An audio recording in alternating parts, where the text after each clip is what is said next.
Friends, आज हम बात करेंगे दीवान हाउसिंग फाइनेंस लिमिटेड की, यानी DHFL की, और साथ में हम बात करेंगे सुजलॉन एनर्जी की। DHFL के शेयर होल्डर के साथ में बहुत बड़ा धोखा हो गया। उनकी जो रकम थी वो पूरी की पूरी शून्य हो गई। कुछ उनको समझ नहीं आ रहा है कि अब क्या किया जाए। बहुत ही बड़ी मुसीबत आ गई है, यानी जिसकी रकम थी वो सारी शून्य हो चुकी है। लाखों रुपए लोगों ने लगा के रखे थे DHFL के अंदर। तो आगे अब क्या रास्ता बन रहा है? क्या ये जो रकम डूबी है उसको रिकवरी होने की कोई संभावना है? क्या फिर से कुछ संभावना अभी भी बाकी है? क्या किसी कोई और रास्ता है जिसके तहत ये इनको रकम वापस मिल पाए?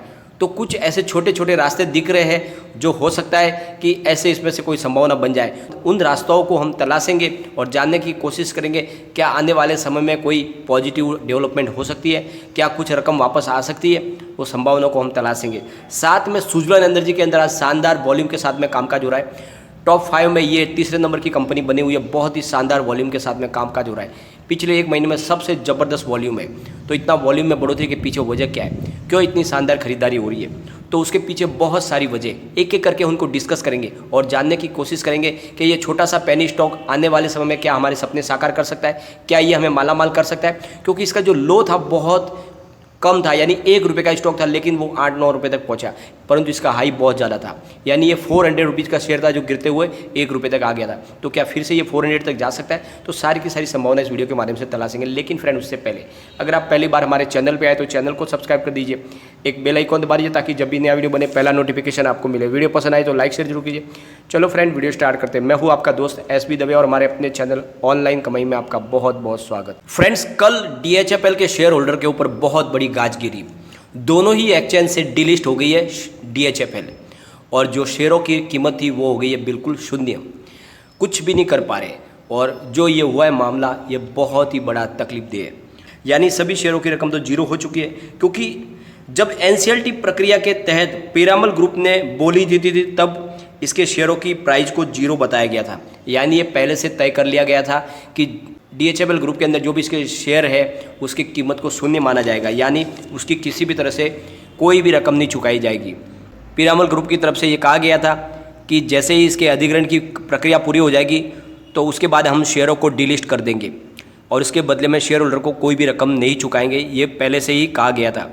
लेकिन बात यह है कि लोगों को ऐसा लग रहा था तभी भी कि इसमें जब डीलिस्टिंग हो जाएगी तो उसके बाद में कुछ बड़ा बेनिफिट हमको मिल सकता है, जैसे कि इससे पहले रुचि सोया में हो चुका है या फिर ऑर्किड फार्मा में हो गया है, जो कंपनियां बिल्कुल डूबने के बाद भी लोगों को जिन्होंने मालामाल किया है। तो ऐसी संभावना के साथ लोगों ने भी इनमें निवेश करके रखा था कि भाई आगे आने वाले समय में कुछ हमारा बेनिफिट हो जाएगा। परंतु ये बात है कि इनको पहले से ही कह दिया गया था पीरामल ग्रुप की तरफ से कि हम इन कंपनियों को डिलिस्ट करने जा रहे हैं और इसकी रकम को भी नहीं चुकाएंगे, इनकी जो कीमत है उसको अभी से शून्य माना जा रहा है। तो जब ये पहले से निर्णय ले लिया गया था कि इनकी रकम को शून्य माना जाए तो उसी समय इसके कारोबार को रोक देना था, लेकिन इसके कारोबार को लगातार चालू रखा और इस वजह से बहुत सारे लोग इसमें फंसे और बीच में काफ़ी अपर सर्किट भी लगे। लोगों ने लगातार इसमें निवेश किया ये सोच के कि बहुत ही अच्छा हमको रिटर्न मिलेगा, और आखिरकार में इसकी ट्रेडिंग कल बंद कर दी गई और अब इसकी ट्रेडिंग क्लोज कर दी गई है। तो जो पैसे थे वो पूरे फंस गए और अब समझ में नहीं आ रहा कि क्या किया जाए। तो बहुत ही ज़्यादा मुसीबत वाला समय आ चुका है और ये बात समझ में नहीं आ रही कि ऐसा क्यों किया गया। जब DHFL की दिवालिया प्रक्रिया पूरी की गई NCLT के तहत तो उसमें सबके हितों के ध्यान में रखा गया। एक तरफ उसके जो बैंकर्स जिन्होंने इनको लोन दिया हुआ था उनके हितों की रक्षा की गई, FD होल्डर्स के लिए भी पैसों की उनके लिए व्यवस्था की गई, साथ में जो इसके डिबेंचर बॉन्ड धारक है उनको भी पैसे देने की बात कही गई। तो जब उनको सारे को पैसे चुकाए जा रहे हैं तो फिर जो एक्सचेंज में लिस्टेड कंपनियों में जिसने निवेश किया है, जो शेयर होल्डर है, जो जिन्होंने छोटा छोटा निवेश किया है, उनके साथ में ये नाइंसाफ़ी क्यों की जा रही है? क्योंकि जब उनके निवेश के बदले में उनको कुछ रकम दी जा रही है तो इनको भी कुछ तो रकम मिलनी चाहिए थी। चाहे पूरी रकम नहीं मिले तो उसके बदले में कुछ तो रकम आना ही चाहिए, कुछ तो उनको बेनिफिट मिलना चाहिए। लेकिन पूरी तरह से शून्य कर जाना तो अच्छी बात नहीं है। तो अब आगे क्या रास्ते बचते? तो इस तरह से जब मामला बना है तो मेरे हिसाब से इसमें सिर्फ अब 3 रास्ते ही दिखाई दे रहे, जो शायद इनमें से अगर एक भी राह आसान हो जाए तो इनकी कुछ मुसीबत कम हो सकती है। जो पहला रास्ता दिख रहा है वो ये है कि हो सकता है कि बाद में फिर से इसकी रीलिस्टिंग कर दी जाए पीरामल ग्रुप की तरफ से। ये संभावना है कि आगे जाके फिर से कंपनी की रीलिस्टिंग की जाए। ऐसा दिख नहीं रहा है इसे, लेकिन ये एक संभावना के तहत हम कह रहे हैं। सेकेंड, पीरामल ग्रुप अपनी कंपनी के कुछ शेयर दे दे, यानी इस तरह से अगर आगे कोई रास्ता निकाला जाए कि पीरामल ग्रुप में से कुछ शेयर इनको अलॉट कर दिया इनके शेयर होल्डर को। और तीसरा रास्ता है कोर्ट का। सुप्रीम कोर्ट के तहत अगर कोई फैसला आता है, क्योंकि ये जो मामला है इसमें एक प्रकार से एक धोखा ही हुआ है इनके शेयर होल्डर के साथ में, तो सुप्रीम कोर्ट से अगर कोई जजमेंट आता है इनके फेवर में तो फिर आगे कार्रवाई कुछ बढ़ सकती है। तो अब रास्ते सिर्फ यही बचे, या फिर सेबी की तरफ से कोई एक्शन ली जाए, वैसे वहाँ से कोई संभावना है नहीं। तो कुल मिला के बहुत ही कम रास्ते हैं, लेकिन संभावना बहुत है। हो सकता है कुछ अच्छी पॉजिटिव खबर मिल जाए, क्योंकि पीरामल ग्रुप अपनी तरफ से कोई राहत दे दे, और जैसे कि सबकी तमन्ना है कि ऐसा होना चाहिए, क्योंकि रकम को शून्य कर जाना बहुत बड़ी एक प्रकार से नुकसान की बात है, बहुत बड़ा लॉस है। लेकिन धनलक्ष्मी बैंक में भी पहले ऑलरेडी ऐसा हो चुका है, लोगों को बहुत ज़्यादा लॉस हुआ है। तो अब आगे देखते हैं क्या होता है। संभावना बहुत ज़्यादा है, लोगों को कुछ राहत मिले इसकी संभावना लेके चल रहे हैं। अब हम चलेंगे सुजलॉन एनर्जी की तरफ। स्टॉक आज ओपन हुआ 7.10 पर, हाई बनाई 7.40 की, लो 7.05 का, और अभी 3 बजे के आसपास स्टॉक 7.25 पर करीब 2.84% अप पर ट्रेड कर रहा है, बहुत ही भारी वॉल्यूम के साथ में।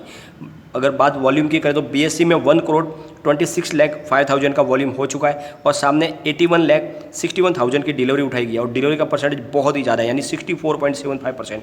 ज़बरदस्त वॉल्यूम बेस काम हो रहा है और अच्छी खासी डिलीवरी उठाई जा रही है, बहुत ही शानदार। और एनएससी की बात करें तो 6,56,55,000 की वॉल्यूम हो चुकी है, और सामने 2,87,39,000 की डिलीवरी उठाई गई है, और डिलीवरी का परसेंटेज 43.77। बहुत ही ज़बरदस्त दोनों एक्सचेंज के अंदर कामकाज हो रहा है। वॉल्यूम के मामले में टॉप 5 के अंदर स्टॉक है।